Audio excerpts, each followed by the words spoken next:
Hey, what's up guys? How we doing? So this is the third video from kind of the review of Anaheim 3. We're going to cover the 250s and some of the madness that happened. And I'll be honest with you, some of this stuff just flat out disgusted me. But remember guys, I appreciate it. I appreciate that I work hard on these videos. I do a lot of, I put a lot into them. So if you would subscribe, I definitely appreciate it. It helps the reach of the videos. It helps with sponsors. They see how many subscribers you have, blah, blah, blah, blah, blah. You guys know the deal. I would appreciate it if you subscribed. So big thanks to EBC Brakes. They've been with me for a long time. Dude, this guy's kick ass. Complete Racing Solutions, best place to get a training program. They have everything from entry level to if you want to be a pro racer. Epic Garage Designs, check out this sick studio, make your garage look badass. And Steel City Men's Clinic, they're back with me and they have got me some supplements. I'm battling a little bit of a cold and they got me some stuff to help maybe kick out the end of it. You know, you get the cold and then you have the last little bit. Well, I'm just struggling with that. So, yeah, let's get into this thing. Everybody love everybody! You all know exactly who I am.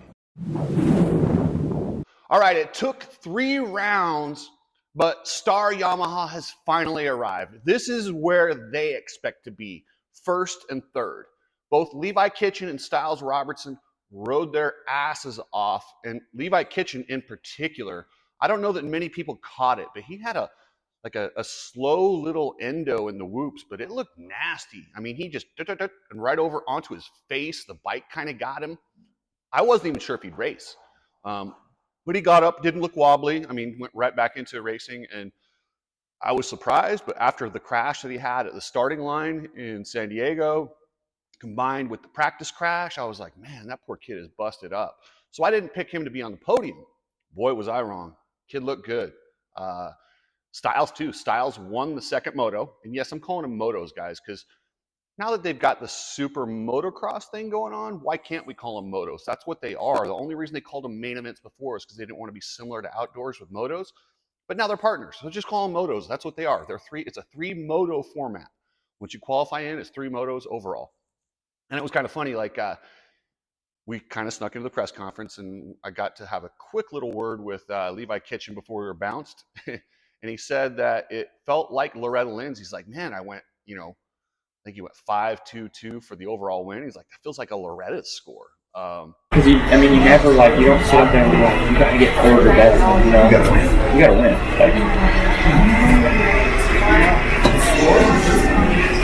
I guess outdoors you have it. Like Colorado, they call it. You can get third or better. Overall, but still, it's kind of funny, and he's like, I didn't even win a race, but I won. So it was pretty cool. It's nice to see someone like him get his due. He'll get a lot more.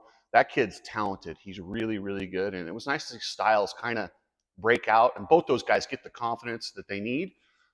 They've been kind of overshadowed by Club MX.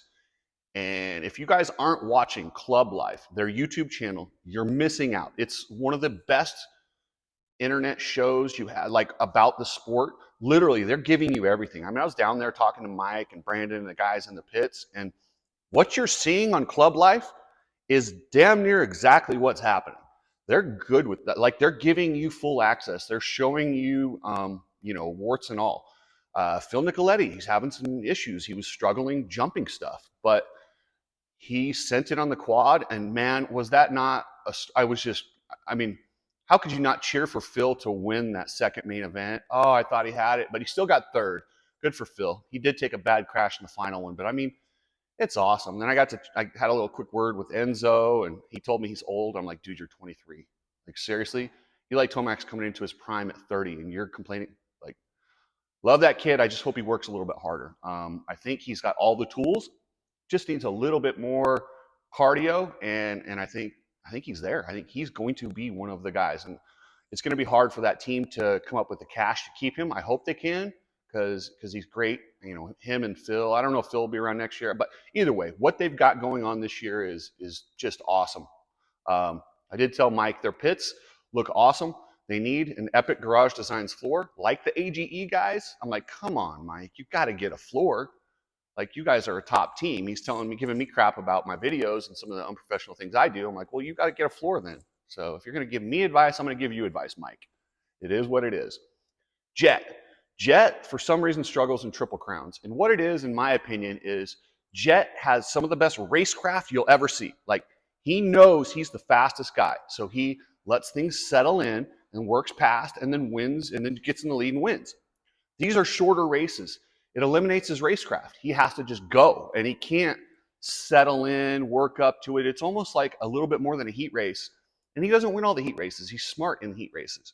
His strategy is designed for main event wins, not short moto wins or short heat race wins. Like, that's what he does. But the things that he does on a bike are amazing. Like, what I saw in practice, and thank goodness, Billy, my buddy Wild Billy, who, if you want to subscribe to his YouTube channel, it's the number one, ITV, One Eye TV. And yes, he's got one eye. Billy was filming practice when McAdoo went down.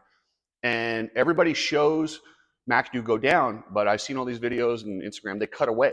What they missed was Jet was skimming the whoops.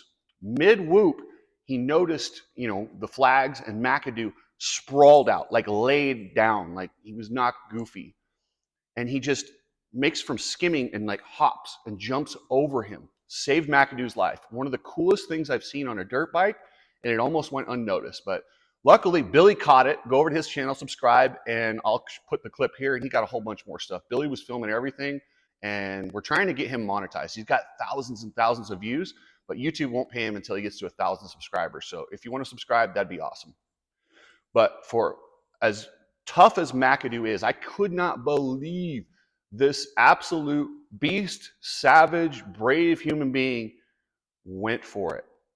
And while I'm thoroughly pleased with his courage, his confidence, and the fact that he's willing to ride, I'm equally disgusted in everybody around him for letting him do this. These guys are warriors. That's what they are, flat out. They're just like UFC fighters or warriors. They won't say no. They're going to do whatever it takes to get back out there. They're going to ride and put themselves at risk, put others at risk until you stop them. You have to stop them. So whatever concussion protocol that this sport has, it's a joke. It's a joke. He was knocked loopy, and him going out there is a hazard to other people. I mean, he crashed, took down Pierce Brown in that second main. Would that have happened if he wasn't loopy? I don't know. But it just doesn't look good. And do we understand what concussions can do to a person long term? I mean, look at all these first generation UFC fighters who are dying and having horrible life breakdowns. Like, concussions mess you up. They do. And for this sport to just completely ignore them when football and every other sport is paying attention to them, it's disgusting. It's disgusting. So any of you close to Cameron who didn't sit him down, Mitch Payton, Nick Way, his wife, anyone, you guys need to step up, have some courage, have a quarter of the courage that McAdoo has, and make him sit down. I'm sorry, you have to do that. Let's say he goes out there and gets killed. That's on you guys. That's not on him. I commend him for what he did, and I commend him. But those of you around him, if I'm McAdoo, he should really look at the people around him, because they don't give a shit about him. They don't. They just want him. They want him to perform. They don't care about his afterlife. They don't care about his quality of life. Those are things that people around you need to protect you from, because he has to be in that warrior spirit. And it's flat out disgusting.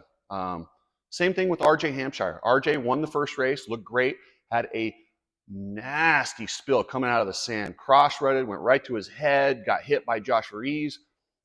And so apparently he had a concussion before San Diego, kind of hit it. And then he had another one. This guy has a serious history with traumatic brain injuries. And for them to let him go out there in that third main event after, where he clearly did not look normal, like he looked off. What's wrong with these guys? Like, is it the Alpine Stars medical crew? Are you guys even looking? Do you care? Are you too afraid of the teams to say this guy can't race? Like, what's the problem? Are we going to wait till somebody actually dies on the track? Is that what it's going to take before we actually take these things serious? Yeah, it's brutal. Yeah, it's tough to see, and literally, the people around Cameron McAdoo are cowards. The people who didn't notice RJ had issues. I mean, look at that guy. That guy's got a beautiful family, 2 little kids, and you're going to let him go out there concussed. And the other thing that was funny, because, you know, in watching practice and stuff, the amount of trust that these riders have in each other, like, the jumps are huge. TV doesn't do it justice how big these jumps are and how fast they're going. Like, these guys are hauling ass out there. Every single time they hit the track, they are putting their life on the line. They're putting their life in their own hands. And the guy jumping right next to them. Because if that guy does something stupid, he takes you both down. So you're trusting. And so not only are these guys letting down people, I'm not saying RJ, not RJ and not McAdoo. They're not letting anyone down. They're doing exactly what they're supposed to do. The people not stopping them from racing are letting everybody down and putting more people at risk for no reason. Jet's going to win this championship. Honestly, Cameron McAdoo is not winning this title. If he sits out this one race, big deal. Big deal. It happens. It's Supercross. Sit him out. Get him healthy. Come back in 2 weeks, and he's fine. Instead, they run him out there and risk serious injury, long-term injury. I'm just disgusted. But anyway, guys, hey, if you want to, we're doing a weekly special here at Epic Garage Designs. Give us a call, and we will dial you in on a full cabinet and a full setup here for $44.99. We'll get you dialed in. You want your garage to look professional? Check them out, man. We can do that. We can do the floor. Just tell them, you know, you want the Cooksy Media special, and we will dial your garage in wherever you're at. We can ship it to you, you name it. So thanks, guys, and thanks for everything. I appreciate all the Cooksy mob out there. I'm still blown away at how many of you guys came up to me, and it's pretty cool to know that a lot of you guys are watching. I'm getting a lot of hate this week. Yeah, I clickbaited the Deegan video a little bit. It happens, man. Listen, you got to clickbait a little bit. I can get 2,000 views with a normal title, or I can get 10,000 or more if I clickbait it. I got to clickbait a little bit. That's the name of the game on YouTube, guys. If you don't like it, just know when I do something like that, it's probably clickbait for you regular viewers. And we can still bring in the knuckleheads that just see the clickbait and fall for it. You guys know it's not that. It's just clickbait. So regular mob members, you guys understand it. It is what it is. All right, guys, later.